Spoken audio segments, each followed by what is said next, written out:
afternoon, everybody. Welcome back to Power.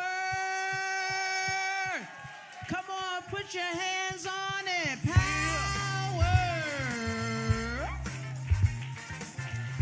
Again with me this week, I have my husband, Johnny Vaughn Jr. Hello. We about to have a good time up in here. Who came to win some money today?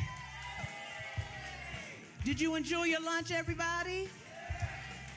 We are here. Bright Star Community Outreach is putting on this initiative because we are strengthening hope and saving lives.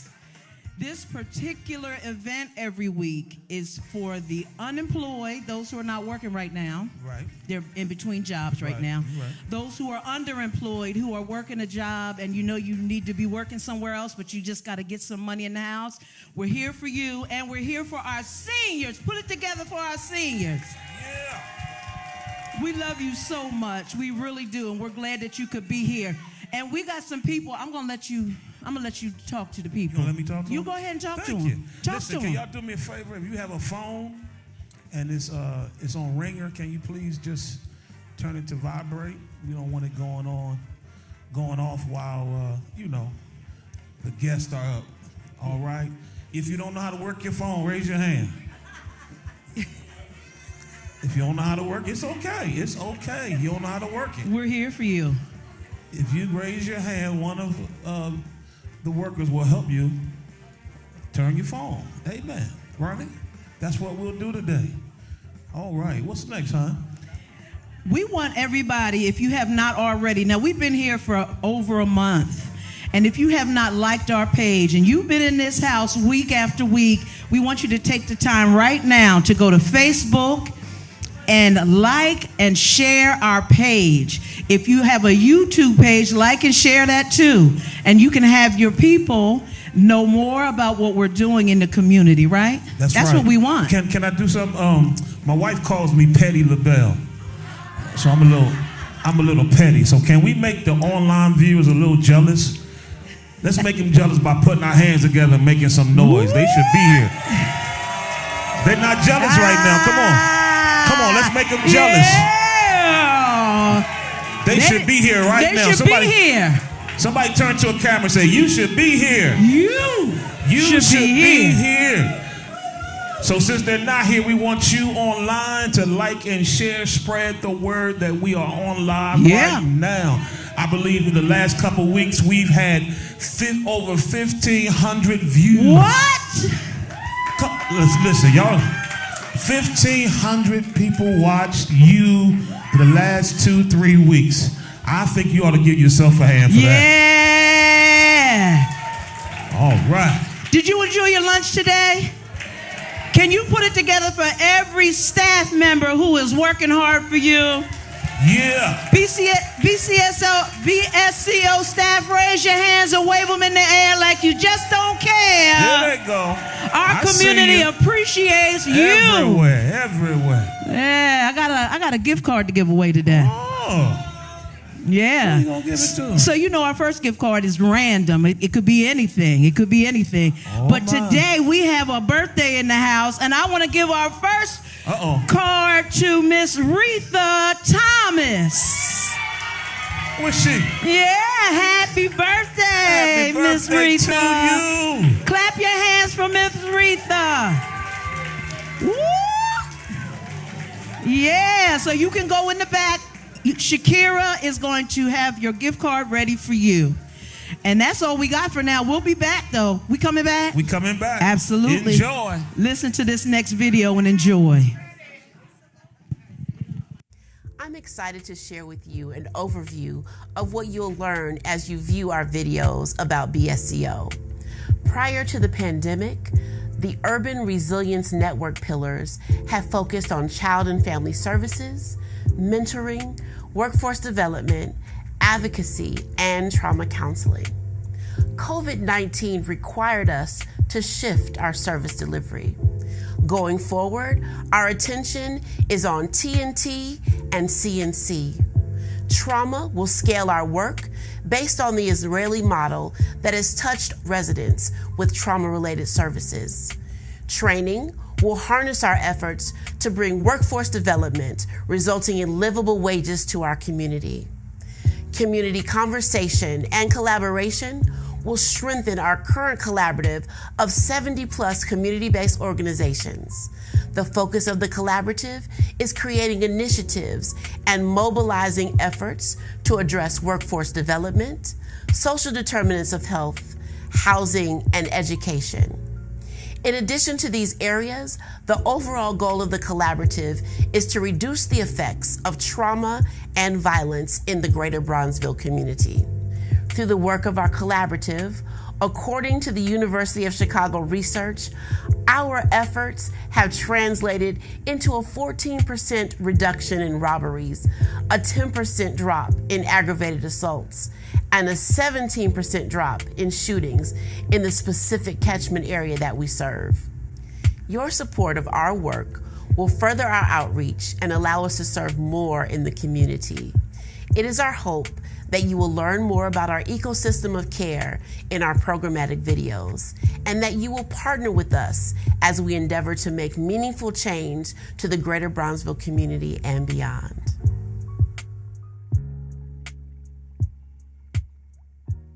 All right, Power, y'all make some noise up in here, everybody. Now wait, I want to make sure I'm talking to the right crowd. Power, make some noise up in here, everybody. Now listen, if you have anybody, at least one, I just want to make sure, if you have any good-looking people at your table, go crazy for them right now. Let me see the folks. Y'all do better than that. Come on with it. That's what I'm talking about. Well, I'm excited about it today. My name is Pastor Chris Harris, and I get the privilege to be the founder and CEO of one of the greatest organizations in the city of Chicago. Y'all go crazy for Bright Star Community Outreach, everybody. And I need you all making sure that you love on all the staff around here. They're the ones that serve you and look out for you, and well, they be fighting for y'all. I'm just trying to tell you, they want to make sure things are comfortable and make sure. So I'm so grateful for each and every one of them. And all of you all that are watching us by way of online streaming, you are not on the scene, but you get to watch us on the screen. And I pray that you would take a moment and share this information. If you know anyone who is struggling in the area of finance, whether it be their credit, banking, information like that. How many of y'all know some folks that need some more information in banking? All right. How many of y'all know some folks who are trying to get their credit score up? How many of y'all tired of people asking you to co-sign for them?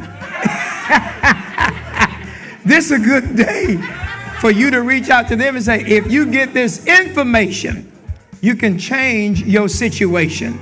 Do me a favor, look at somebody right now and say, neighbor, information can change and better your situation. Make some noise if you agree with that, everybody. That's what you need. And it's this book I be reading sometime, and it says this. It says, the people perish for the lack of knowledge. And I am thoroughly convinced that when you come here every single week for the power session, you will leave here more informed, more inspired. But here's what I really hope, more involved. So I'm super excited about it. Today, we had to bring one of our best presenters back today because y'all don't play. Y'all say, who was that girl who came? So, you know, a few of our senior saints, they walk up and say, who is that girl, that young lady who came up in here and shared that information about banking and stuff? I want to, because listen, one of them was like, I need to get all this money from under my pillowcase. You know, and then another one, Rodney hit me with this. You know, I got a bank. It's a private bank, but I need to get it out my bank. I said, Mama, listen, we need to put that money in someplace else. She informed us, hooked us up, and she's back today. Power. Let me see how y'all act. Give it up for Miss Caprice.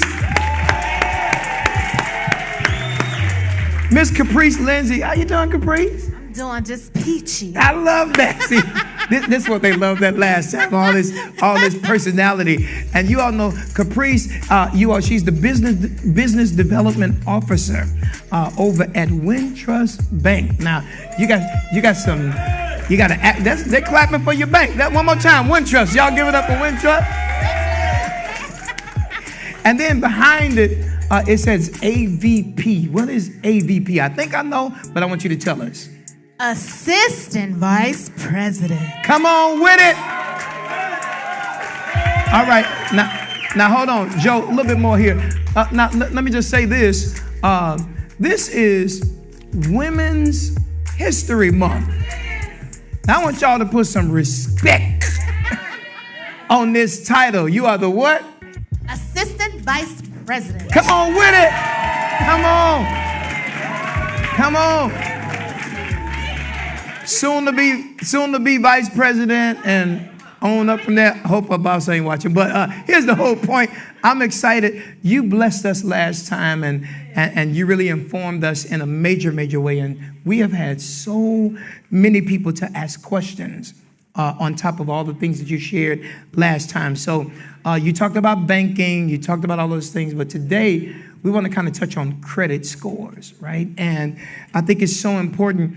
Is there anybody here that can honestly admit there was a time, or this might be a time, where you were a little bit uncomfortable or intimidated by checking your credit score?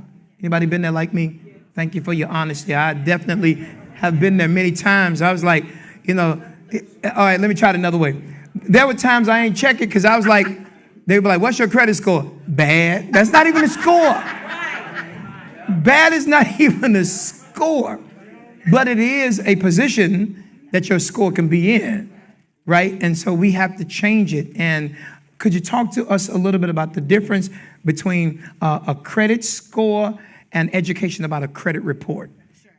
So a credit score is the actual number. It's your grade. It's how you're rated on how you pay your bills, whether you pay your bills on time, whether you're debt to income. And when I say debt to income, meaning the money that you bring in, that you're paying your bills and having a nice balance when it comes to your income and paying whatever is outstanding in your debt. The actual report part, as opposed to the numeric number, is the detailed history. So, and that's going back as far as you've had an active Social Security and you've taken out credit. Years and years of history of that. And what that says is, do you pay your bills on time? I heard a no. Nope. Do you pay them down? Do you max them out and just leave them lingering?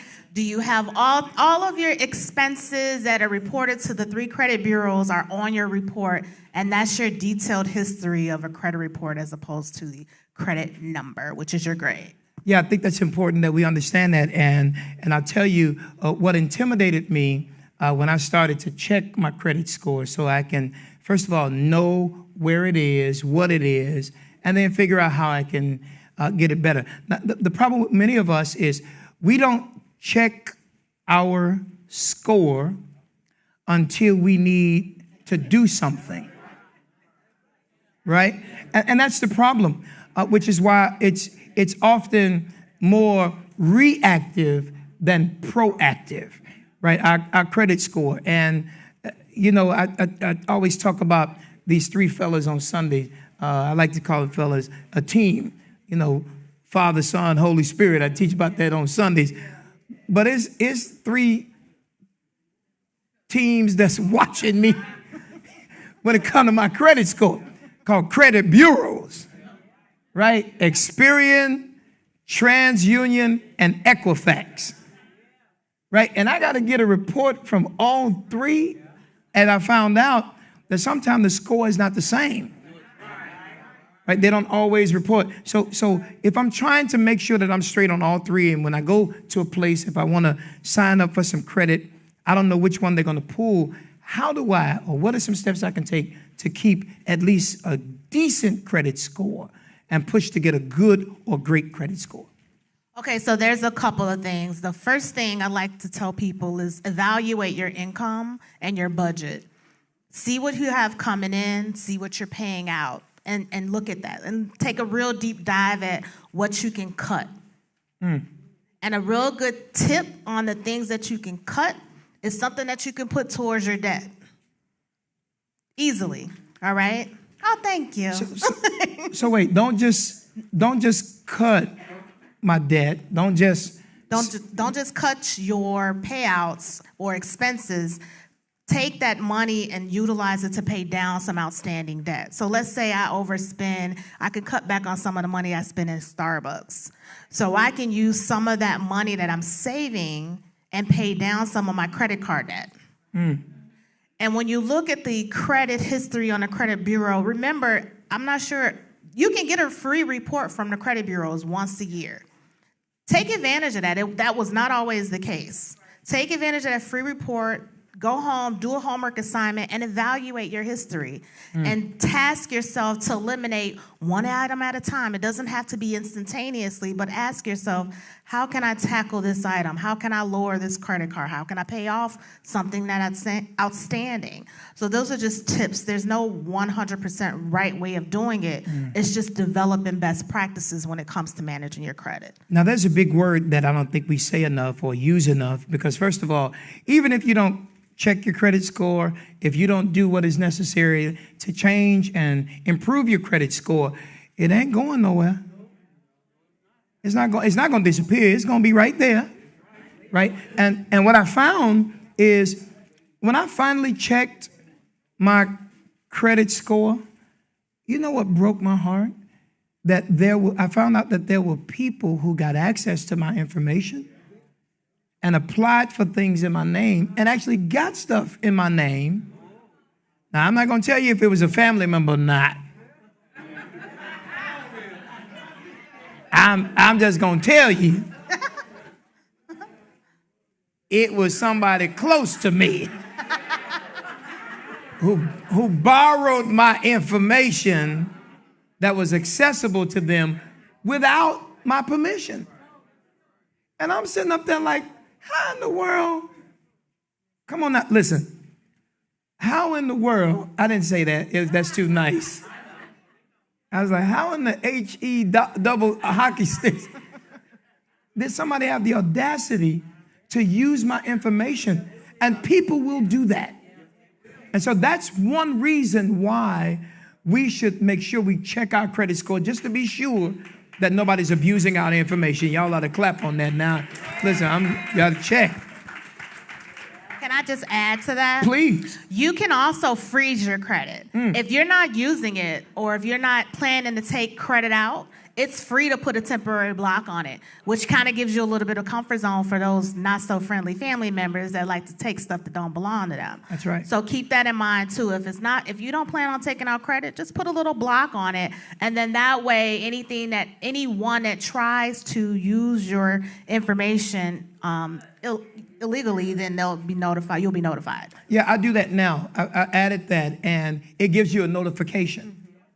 Somebody just checked your credit, or somebody just tried to use your credit, and they would say yes or no if you approve this, and it is a good tool. But lest we try to blame everything on our family and on our friends or boo or bae who you broke up with, we all need to use one big word, and I hope you always shout it out. Everybody say discipline. Discipline. We need to use discipline when it comes to our spending habits and make sure that we shift that. So I appreciate the information. If I'm going to apply for credit, give me a few wise tips that I can use when it comes to applying for credit. Okay, so you talked about being prepared. It's always good to do your homework before you apply for credit. Don't just jump in. Evaluate your credit and make sure it's in good standing, that you don't have anything you can pay off that can increase your credit score. One of the things that I tell people to do is there's a thing called a 30% loan to value type of rule, which means that you should use your credit cards in order to keep a credit established, but you shouldn't max them out. Sometimes it's not even good to pay them off if you're applying for credit, but do not close them. Don't ever close them. And the 30% rule is kind of like if you have a $10,000 line of credit, don't spend more than $300 or have more than $300. I'm sorry, $3,000 outstanding.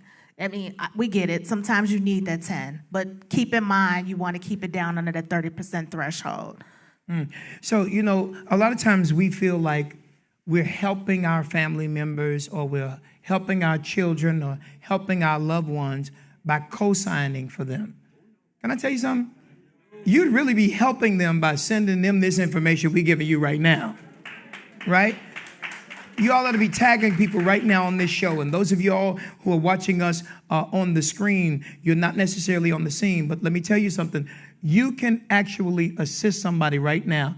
And I'm challenging all of you all who are watching this show right now. Would you tag a few people and just tell them, hey, this is some information that can help you. This is some information that can assist you and take you to the next level. Now, a lot of our children and our loved ones, they don't necessarily have a credit history, right? So if a person does not have a credit history at all, could you inform us of what we should do when we don't even think or we know we don't even have a credit history at all? And that's okay. Better to have no history than bad history, right?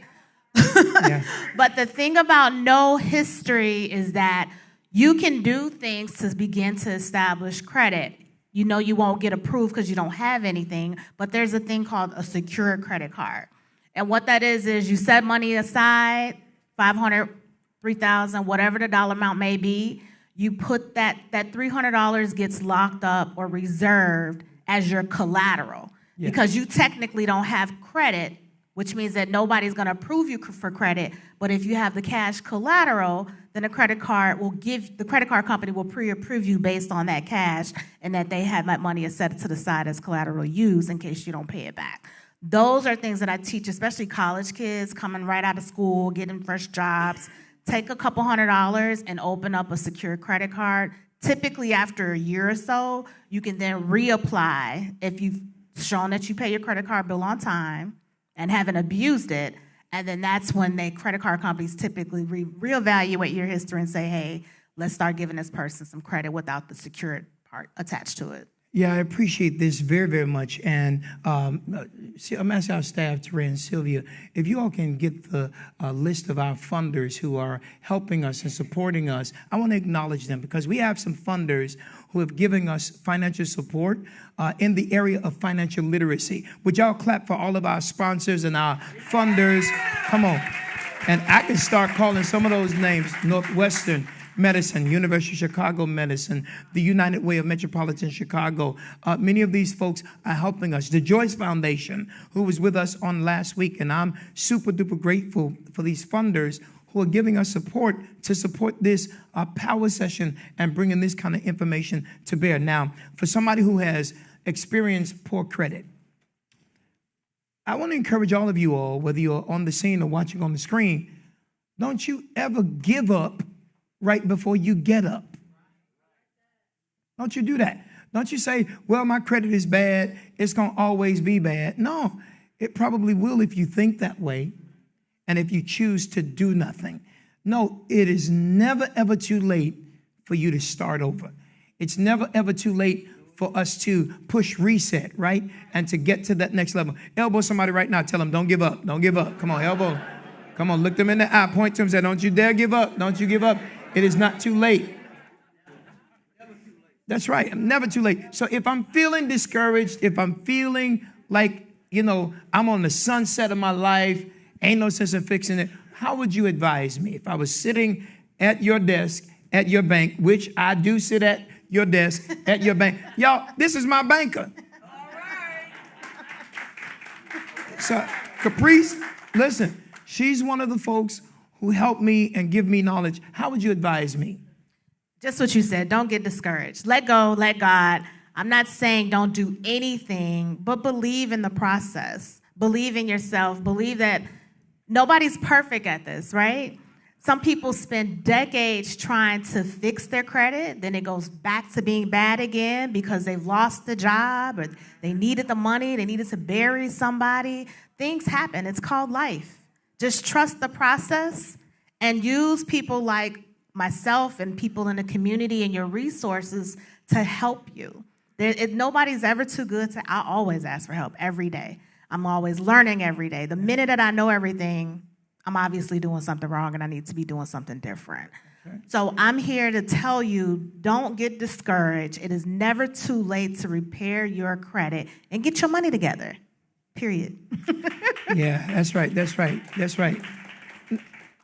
Every single time that I've sat with you, Caprice, I learned something different, right? You always say, hey, did you know about this program? Did you know about that program? And I want to encourage all of you all, when you go back to your bank and when you get in front of your banker, or just take a visit and go to your bank and say, tell me what programs you all have available, right? For someone like me, I'm thinking about buying a house. I'm thinking about getting a car. I'm thinking about starting a business. So I know someone who is, and sometimes it's good for you to just sit down with your banker and just say, are there any updated opportunities that have just come about, right? And one of the things that we learned about in our conversations is about a beneficiary. And the moment you think about that, people are like, I ain't getting ready to die. Well, let me just tell you, you don't know. This is the honest truth. If COVID-19 didn't teach us anything else, it should have taught us that none of us know where death is. Right? Now, I want you to live. But I got news for you. Oh, you gonna die. And here is the question. Who's going to carry on your legacy? Who's going to receive things? But it's more than just about death, right? Tell us about what a beneficiary is and why it's important. So a beneficiary is, and by definition, an individual that receives funds payable on death when someone passes away. In the event that you have a person that has an untimely demise and there's a deposit account that lists a beneficiary, those funds automatically go to that recipient. All they have to do is provide a death certificate to the financial institution and the money's theirs. Yeah, and what are some of the benefits of having that kind of person added to my personal deposit account? So I'll give you a real life situation. I'll tell this story, and my experience is from just dealing with people and real life situations. When there's an inactive account at a bank, I'm sure you all have heard of unclaimed funds with the state of Illinois. Yeah. After 5 years, the state wants the money. Nobody's claiming it. They want to get it. There was a woman that passed away, a customer of the bank. Hold on. So I die, I have money in my bank account, and if I don't have a beneficiary, the state gets the money? Yep. If somebody doesn't come and claim it, like a next of kin, yes. All right, keep going. So get your beneficiaries together. They're crucial. And the story that I'm going to tell you is me taking the extra initiative because the state don't need our money. We need our money. That's right. Our kids need our money. Our communities need our money. So a woman passed away. She had 6 figures in the bank. No beneficiary. That's my auntie. I just thought about it. That's my auntie. Okay, I'm just playing.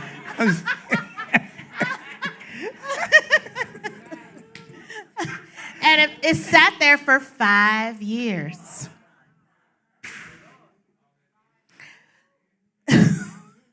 The state of Illinois came. They knocked on the door and said, "Give us this money." I said, "No, I'm going to try to find somebody." That's right. I did all my due diligence. I mean, I looked up Google. Come to find out, the woman had a child. He was senior. She was pretty up there in age. She was about 70. And he lived in a house. Had no clue she had money in the bank. Wow. Short end of the story, I got a hold of him. I said, "Sir, all you need to do is do a small estate affidavit and bring it into the bank." He didn't know how to do that. I actually said, "Come to the bank. I will do it for you." Wow. We did the small estate affidavit. He got all that money, and the state didn't get it. That's amazing. Now I tell you who can't stand you? The state. The state. Woo, good God Almighty. So let's do the math, y'all. Can you imagine how many people who had an untimely death, and nobody knew they had money in the bank, even now, and the state gets all of that money, right? And listen to me good. Let's do the math. Do y'all know how many people died during COVID? Let's just do the math. Let's just do the math. 10 million people at a minimum died during COVID. So let's just say 10 out of the 10 million people. Now we know these are crazy numbers I'm about to give you. Let's just say out of 10 million people, each person had $1 in the bank when they died. In 2 years, right? Because over the last, COVID is now 3 years. In 2 to 3 years, the state will get at least, not just one state, but around the country it was 10 million, will get $10 million. So let's say they all had $100. Do the math. So the state, as you look at, so imagine some of those people were millionaires. Because you'd be surprised how many, let me just say it like this, regular looking, regular living people got some money in their bank. You might be sitting at the table with somebody who got at least 100,000. You ought to look at them right now and say, let me hold something. Let me hold something. Let me hold something. Can I get Let me hold something. Let me hold something. Let me hold something. Right? Now don't assume because they ain't wearing jewelry and they ain't got lavish cars. Don't assume. Because you know what I found out? Y'all hear me good when I tell you. Most wealthy people don't look like they wealthy. They drive a regular car, a car that take unleaded gas. They wear a nice jean outfit with a polo shirt. They wear, watch this. They wear jogging pants with a black sweatshirt with a white Sox hat. See, he's sitting right there in the middle. Bruh King. That's Bruh King. And I need you to understand that you never know who has it. And this kind of information is so very important. So how many of y'all need to do some work with your beneficiaries? Thank you for your honesty. All right. So please, can they see you, Caprice? Yeah. I had a couple of people coming to the bank last time. I love it. Power, y'all, is something else. Thank you for listening. Now let me tell you how we show power, give power, and how we use our power. When you go into that bank and give this amazing African-American assistant vice president your business. That's how we show power and let folks in the Wintrust system know that we support our own, especially African-American sisters. Y'all ought to make some noise for this AVP. And like I said, I want to take a moment and I want to thank, and I hope y'all will clap for Blue Cross Blue Shield who gave us money to do this kind of stuff. Come on, y'all. The United Way of Metropolitan Chicago. Northwestern Medicine. Y'all, come on. It is because of them that we're able to bring this kind of information, not just to those of you all who are on the scene, but to weekly now. Bishop Vaughn talked about it earlier. More than 1,500 people are watching weekly on the screen. Y'all clap it up for our audience. That's our viewing audience. And this is what it's all about. I'm going to say one more thing. I want you to help me with this. One of the other benefits of having a beneficiary is after I pass away, it keeps my family from fighting over stuff. Sure. Could you talk a little bit about that? Yeah, I got plenty of stories about that too, but we don't have that kind of time. So when we assign a beneficiary, you're basically telling your family what you want done with your money, so there is no fight, right? You want to think about really seriously who should get the money, who should be responsibly sound to have the money, and keep doing the same thing to keep that generational wealth going. And then you want to communicate to the beneficiary that you're doing that those are your wishes, and that it's clear. Because another thing, when you don't assign a beneficiary and you've got multiple children, it's the problem. And that small estate affidavit they come to fill out and bring to the bank, nobody has 100% ownership. The siblings should have split ownership. And it's an issue. I've seen it many of times. It's so much easier, and I think it's so much more of a peaceful transition to know that you're leaving your financial situation in order and to responsible family members to keep that thing going.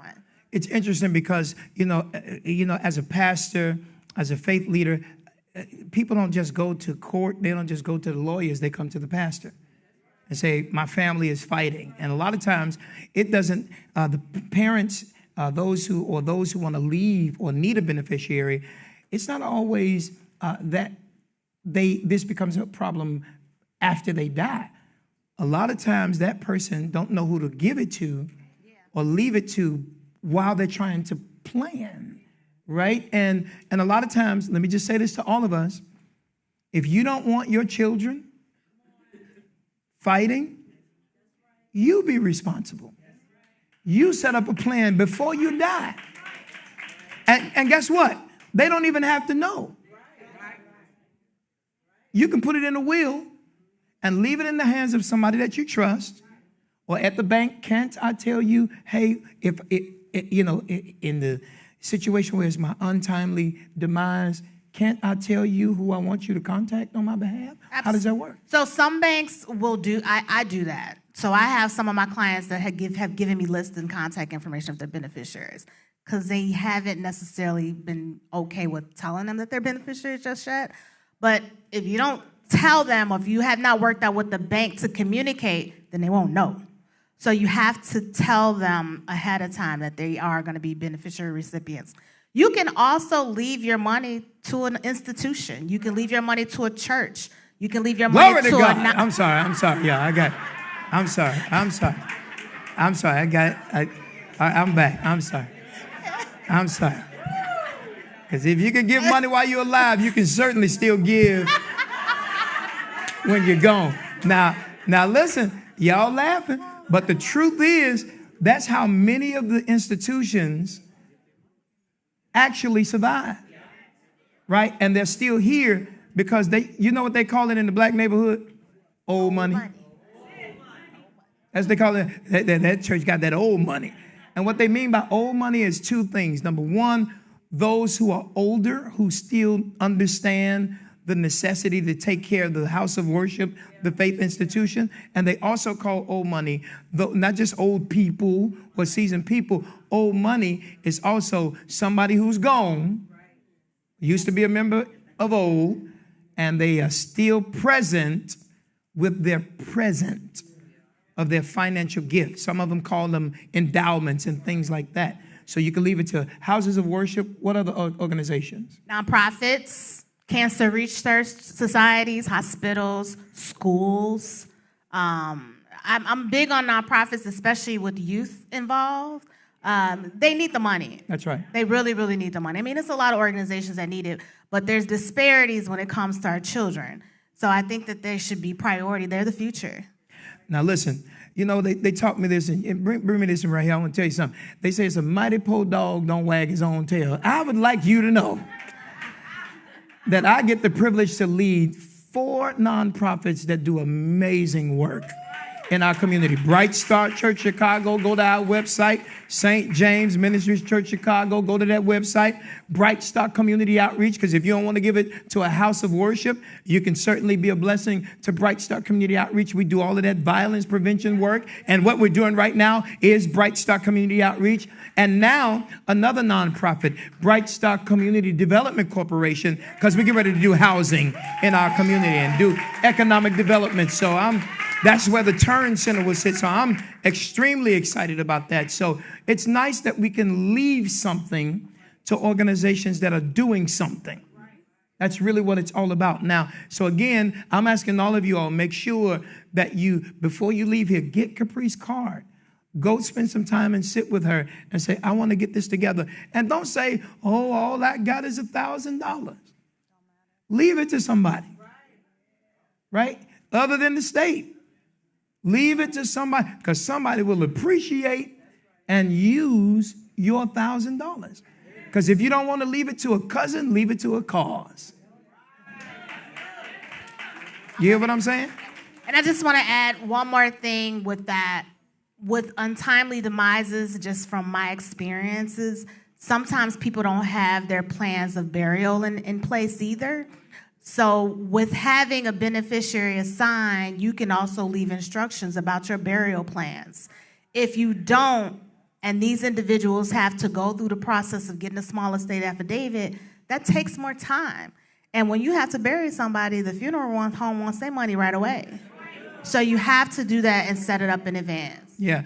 You know, hopefully in the coming weeks, I'm going to bring in our board chairman, Skip Schrayer, who has been with us for over 10 years, and he has an insurance company. And one of the things that I think in financial matters we don't talk about is insurance. Let me tell you something. How many of y'all know how much it costs for you to be buried? $10,000, $7,000, right? Sometimes $15,000. And you know how bougie y'all like to be? You better put me in a nice outfit, put me in a nice coffin. You better have me a carriage with some horses at my funeral. And that costs money. And listen, it is so expensive. And let me just say this to you. This gets a little personal. I'm not sure what happens in the white community. I don't hang there much. It's not my family members, right? But I do know what happens in the black community. When we don't have our insurance and our financial matters in place, first thing we say is, we have to be cremated. Now, I don't know about y'all, but I don't even like the thought of getting burned by an iron. I don't like the thought of putting my hand on the fire, on the stove. That's right. So I just don't like that. This is me personally. I don't like the idea of somebody burning up my body. I ain't saying, now you can do that, but I just don't like the idea. You know, now, I mean, of course I'm dead. I ain't gonna feel it, but just the thought. Right? Just the thought. And this ain't their segment, but it make me think about another place, what I'm rehearsing for. Okay, I ain't gonna go there. But like, now, I'm trying to stay out the fire, literally and figuratively and spiritually. That's another conversation. But I got to tell you this. Tell somebody right now, say, get your affairs in order. Clap your hands if you agree with that. Listen. And let me just do a check. If I bought some insurance professionals in the room, would that be helpful? Raise your hand. All right. So let's see if we can do that in our next power session. I'd love for Skip to come. Now listen, this is key because we're telling people to put money in the bank. Well, on the news the other day, don't run now. Stay with me now. Come on, Cletus. Listen. Come, we got to talk about this. A bank in Silicon Valley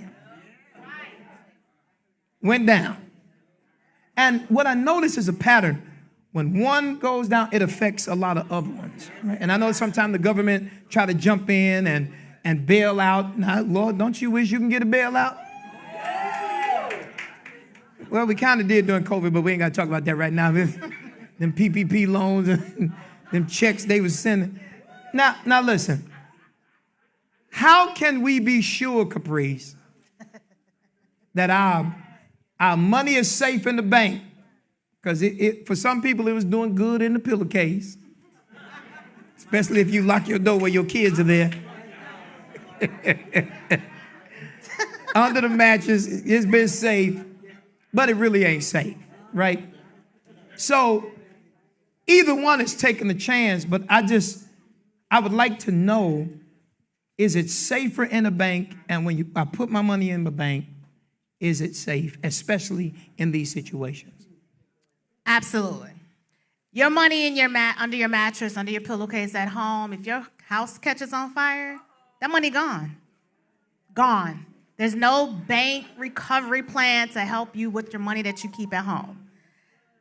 Without speaking directly on the Valley Bank issue, I'm going to talk directly to you as far as preventative measures and lessening your concerns about the banks that you work with. That's awesome. There is a thing called the FDIC, Federal Deposit Insured Corporation. If you work with a financial institution that is FDIC obligated or associated or whatever, your money is insured up to $250,000 per person. Period. No questions asked, no concerns. You can sleep at night. If you have more than $250,000, but let's manifest that. Everybody in here is going to have. Oh, yeah, that's right. That's right. All of us. There are things that you can do to ensure that those additional funds are also insured. One of which is having a beneficiary or joint owner. Every person, one individual, gets an additional $250,000 of insurance. So, for example, mom and dad have a joint account. That account is insured $500,000. Okay? Mom wants to have an account by herself, $500,000. Only half of it is insured. She wants to add a kid as beneficiary, the full thing is insured. So long as that beneficiary doesn't also have accounts at the bank. Okay? So just keep that in mind. Your money is insured. If you're concerned about it, just ask your bank, have a conversation with your bank about, is it covered? Is your deposit covered? And this is just specifically for deposit accounts. This has nothing to do with investments, all of the things on the wealth management side. That's completely different. So that's me talking to you about preventative measures. So FDIC insurance is, I want to make sure I heard you clearly. So FDIC insurance with my money in the bank is better if I have a beneficiary? It's better if it's insured regardless if you have $250,000 or less. If you have more than that, adding additional beneficiaries will give you the additional coverage. That is really, first of all, listen, I'm with her on manifesting that whole $250,000, right? Everybody, if you believe people at your table going to have that, make some noise for them right now. Now that clap is nice, but it's this book I went through, and it says faith without works is dead. So now listen. Now, you can't spend all your money on red bottoms and then be shocked by that red at the bottom of your bank statement in the red. Now, you got to use, what was that word we talked about earlier? Discipline. And I want to throw out that one. I heard another one. Wisdom. Everybody say wisdom. I think we do have to ask ourselves, is this a good time for me to buy? Is this responsible with me spending this? Right? Don't try to keep up with the Joneses.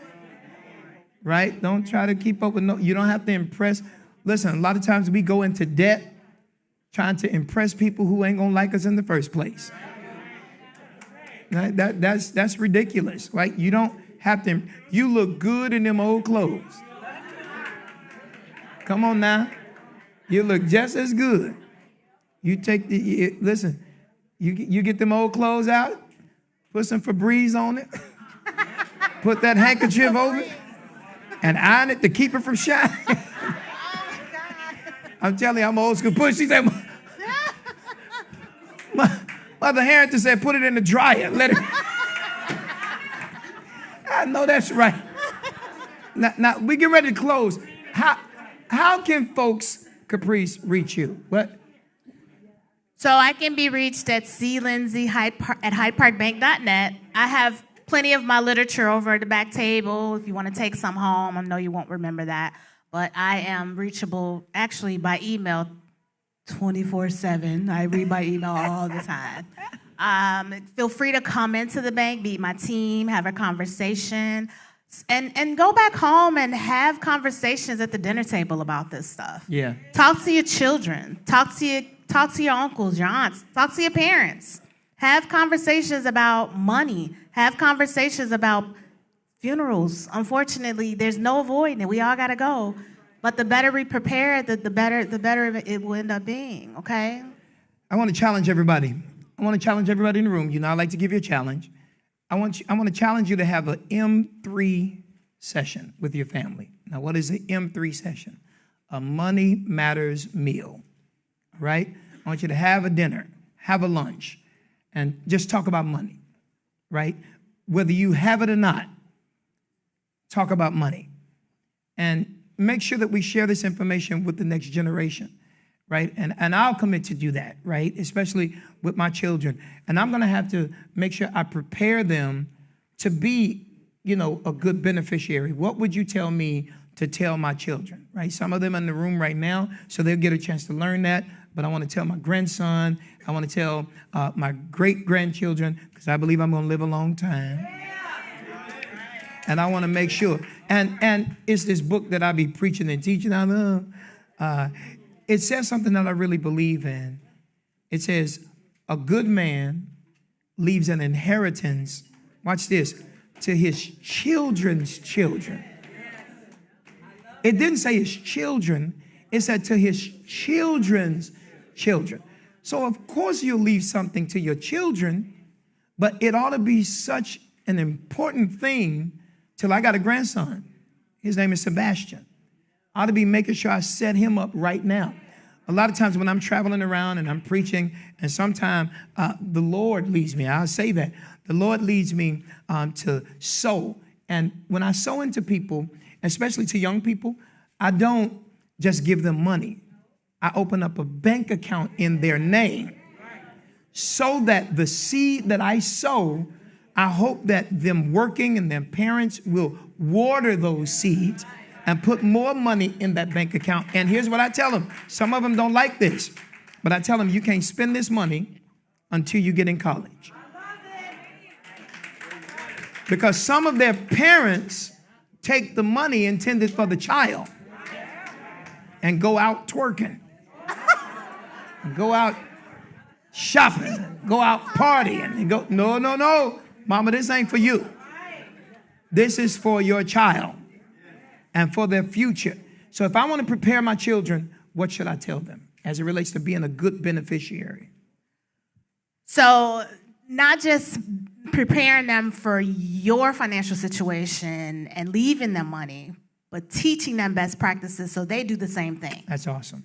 They have children of their own someday. They're going to need to have beneficiaries. Their grandchildren are going to need to have beneficiaries. Keep the conversation going repetitively so it's instilled in them. I have young kids that bank with me that have special savings accounts. It's never too early to start teaching them banking and money habits. I have one in particular kid that comes in every single week with his allowance. He has to reach up this high to grab his deposit slips, but I taught him that. Wow. You come in, you put your own money in your bank account. So he's got that habit. Every weekend on Saturdays, he comes in, and it'd be like a couple dollars, but it doesn't matter. They live in the neighborhood, they walk to the bank, and he's building that habit. It's also an account where he can't take money out. So all he's doing is stacking, keep saving, and we're going to keep having these conversations with him. When he gets of age that's responsible enough to transition into having a checking account, we'll keep the savings separate because he's already established that good saving habit. And now we're going to incorporate his spending part. Wow. As a teenager, 8th grader, whatever the case may be, however you think your kids are responsible, and then they have a debit card, and then they can start spending. But they've already spent the last couple years saving and come into the bank the old-fashioned way because nobody does that anymore. But he knows to do that. Wow, that's amazing. That just inspired me. As we close, let me ask you a question. How much, like for that child, how much does that child need, or how much do you have to open that bank account? A penny. So that's the other thing that you need to make sure you're asking your banks. You do not need to pay to have your money in the bank. You shouldn't be. Say more. The bank needs your money to function as a business. Okay? Now, I'm not talking about business accounts and other things that get a little bit more complex. There's fees associated with purchasing cashier's checks and the wire trans and miscellaneous things like that. But just to have a basic checking account where your money's coming in from your job or wherever you're getting your deposits from, your bank should not charge you for that. And especially a minor. You want to start encouraging them at a young age to use a bank. But you can't do that if you're saying, oh, give me a fee on top of that. Wow. I'm inspired. I'm truly inspired. So guess what? Here's how I want to close this show. Because I'm so inspired, one of the most important we got, and I'm excited about this, on my birthday. My birthday is coming up April 1st. And Christian, in a moment, I'm going to play a video and share with you what we're going to be doing. And so, Joe, grab Christian. I want to make sure we share that. On my birthday, I'll be 49.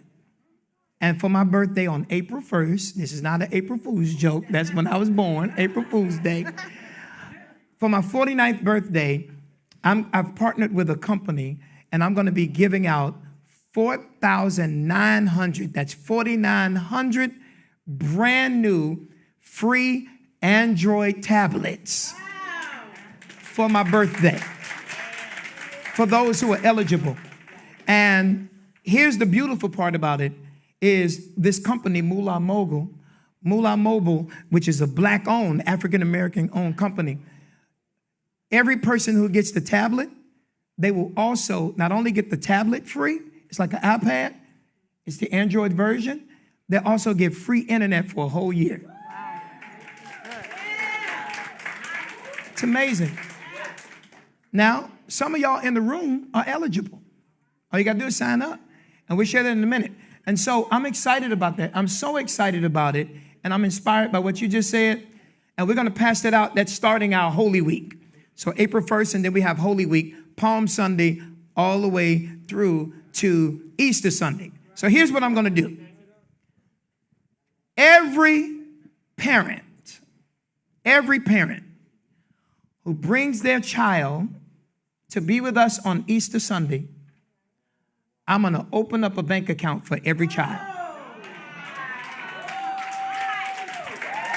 Every child that is there on Easter Sunday. And we are going to, every child. And guess what?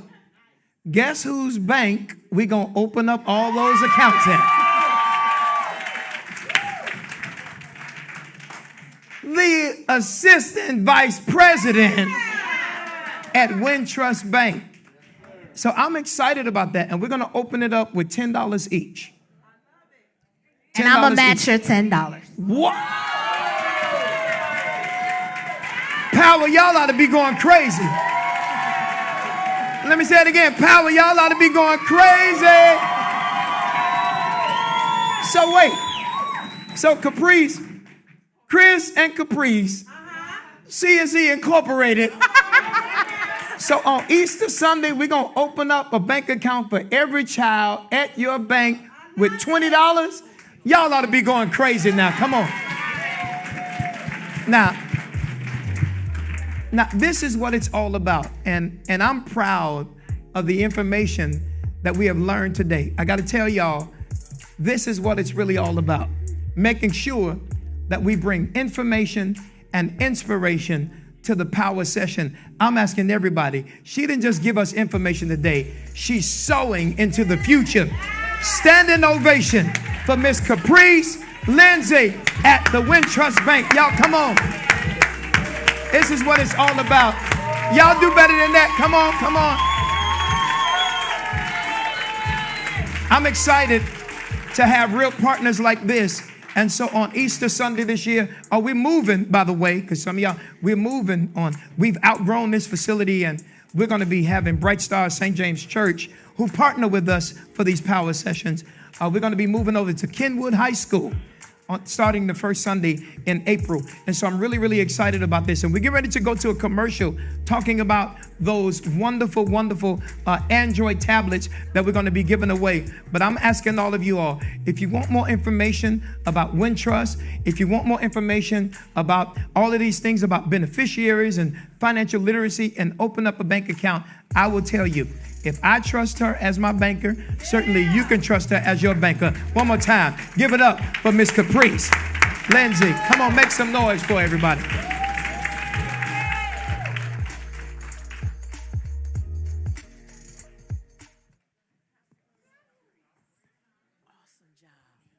Hey, Chicago, I'm giving away 4,900 free Android tablets.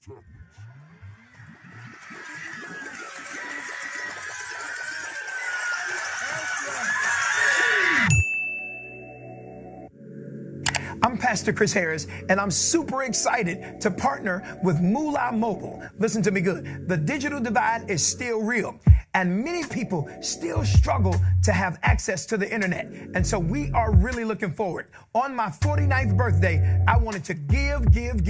And listen, on the screen, you have everybody who is eligible. My encouragement to you today, share this with everybody in the Chicagoland area. I want to make sure students have access, seniors have access, moms and dad have access. This is what it's all about. So listen, all you have to do is go and register right now. Those who are eligible, we're going to be a blessing to you. And check it out. If you sign up by March 29th, you will have yours in your hand by April the 1st. I'm excited. Celebrate my 49th birthday with me.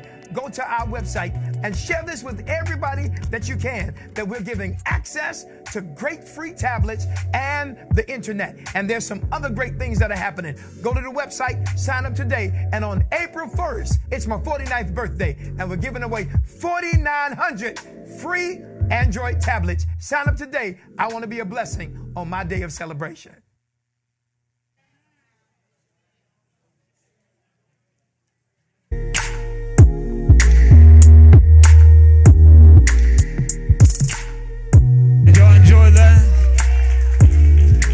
Did Pastor leave yet? I was just wondering if the Lord was speaking to him about me being his beneficiary. I don't know.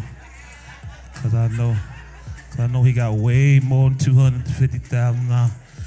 We got to insure that money, Pastor. Call me, all right?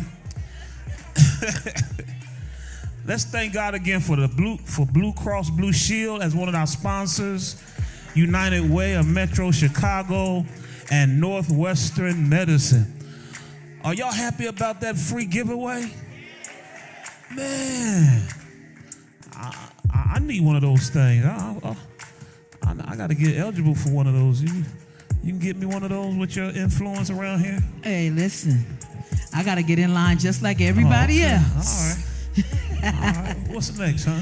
Okay, so are you enjoying yourself? Did you get some good information? Listen, after we play our power game, I'm going to put this basket here, and we have stickies on your table. If you have any questions that you want to ask, please put them in the basket concerning our presentation today. I'm sure you had a lot of questions. If you're online and you have questions, we have our banker in the building, and we'll make sure we get those answers for you also. Can you put your hands together for our friend, Miss Lindsay, being in the building? Woo! From Wintrust Bank. Come on, if you really appreciate what you got today, let me hear it. Let her appreciate it right now. Come on. Come on, a little bit more. Thank you, Caprice. Thank you so much. Okay, you ready to play power? Y'all ready? Everybody got your power cards out? Get your power cards out. Get your cards out. Also, we put some other information on the table for you. We'll be around to collect that.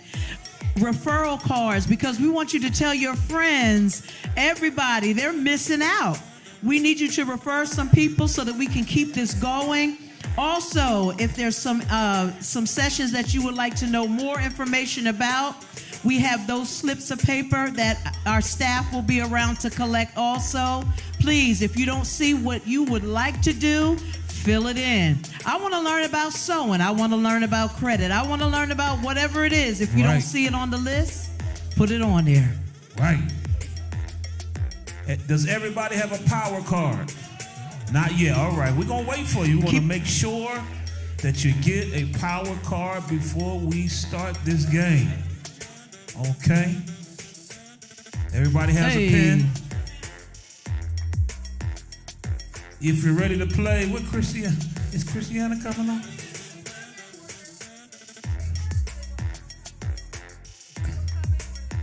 Can you please lift your hand if you need a power bingo card, and we'll be able to assist you. We're starting in 5, 4, 3, there you go, Yana. 2, 1. Let's play power.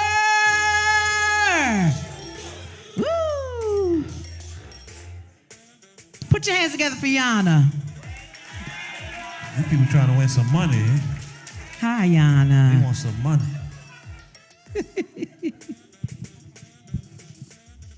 First word is vaccines. Vaccines. Hey. Vaccines.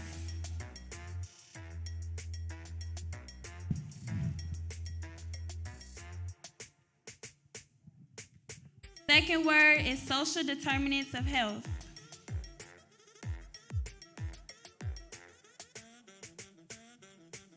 Social determinants of health.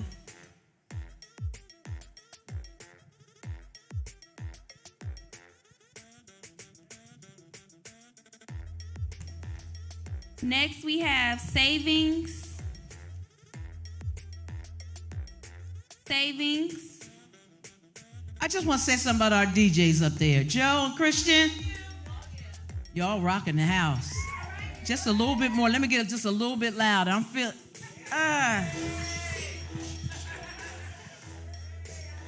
Hey.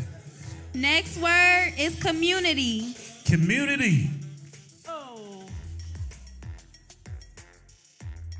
Community.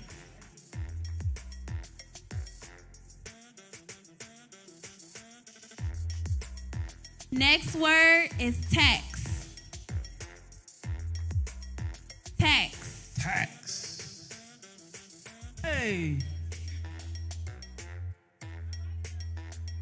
Y'all feel that? They too intense right now. They trying to Next win money. word is finance. Power! Yeah, all right, let's check verify. Come on, Let's put your check hands it. on it. Hey.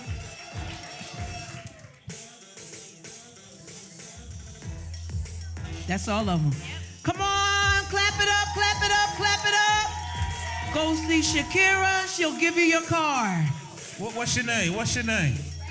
Raylan. Let's put our hands together for Raylan. Yeah. All right. All right, we have 2 questions here. If anybody has any questions for Caprice Lindsay from Wintrust Bank, we're going to put this right here for the duration. We have one more gift card to give away today. And then we're going to go offline because we have our drawing for $50, but it's just for those who came in the building. Put your hands together for yourself. All right. I'm sorry online, but you got to be here to win that last one. See y'all later. All right. You want me to come up with this game? Go ahead. All right. I like TV, right? I watch TV. I grew Oh, up my watching God, TV you all all day day. long. Can anybody name the 6 kids in order from oldest to youngest from the Brady Bunch? Lift your hand. You got to raise your hand. Lift your hands. Raise your Hold hand. on. I saw a hand back there. Go over. I got her in the back right here first. Yeah, Aaron. Right Yep. here with the red hair, with the bad red hair. Yep, right here. Come on up. And we ain't hating, we celebrating. We celebrate. Come on. Come on, pump it up. From the oldest to the youngest. Yay. Here's a story. All right, come on. Who's the oldest to the youngest? You got Greg, Marsha, Peter, Jan, Cindy. Oh, Lord. Yeah. Come Yes. on, clap it up, clap it You up. can make your way to the back, Shakira. All right. Thank you. What's your name, sis? Put your hands. Let's clap it up for Wanda. Yeah. Yeah. Did you enjoy your day today? Did we make you smile? Are you being released with power? Yeah, you can change your own life with this information that you received today. Clap it up one more time. So let's announce, let's remind people, Uh-huh. starting the second week of April, Oh, we're yeah. not here every week. We're here every other week. Second and fourth week, all right? All right? Right. Oh, wait a minute. Oh. Hold on. Got a technicality. Come here, Miss Pate. Wanda, don't sign nothing yet, because you missed one. She missed the order. Yes, you did. Ah. Miss Pate reminded us. Come on up, Miss Pate. Miss Pate said she don't know. All right, so who was the last one? Let me see that hand. See? Right here. You raised your hand first. Who Which was one? it? Who was the last one? What'd she say?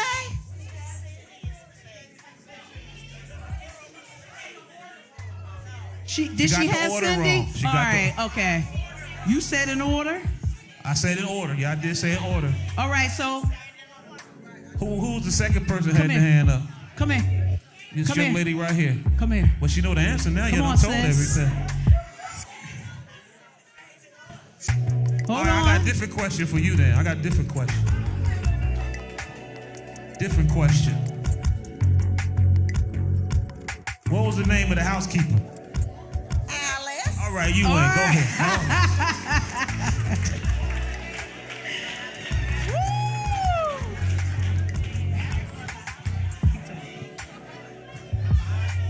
That's how you do it. My fault. Tiger. The dog's name was Tiger. Huh? What was the name of the mom and the dad? Oh, if we only had more gift I cards. don't have no more gift cards. I'm just asking a If we question. only had more Like, gift cards. You're not going to win nothing right here.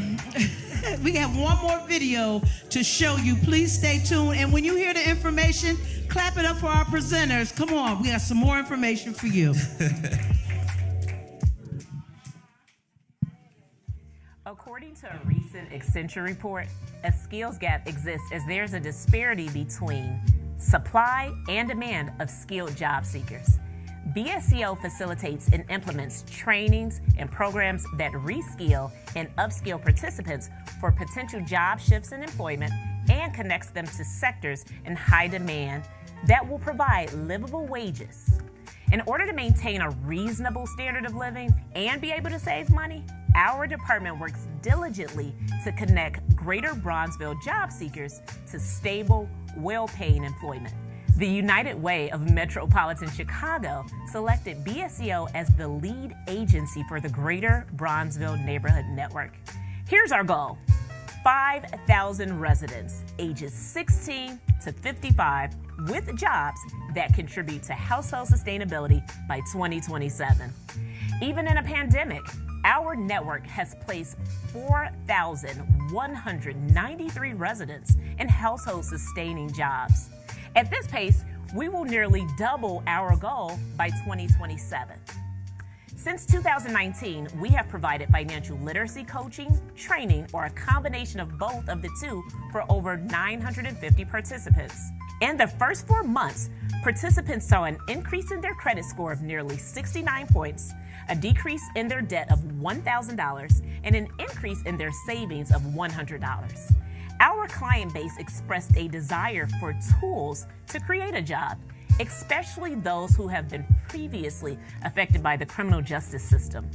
BSCO curated a 12-week entrepreneurship training program, and in our inaugural cohort, produced 20 graduates with a viable business plan, and 70% of our participants established an LLC, One of our participants had a functional website with over $5,000 in revenue.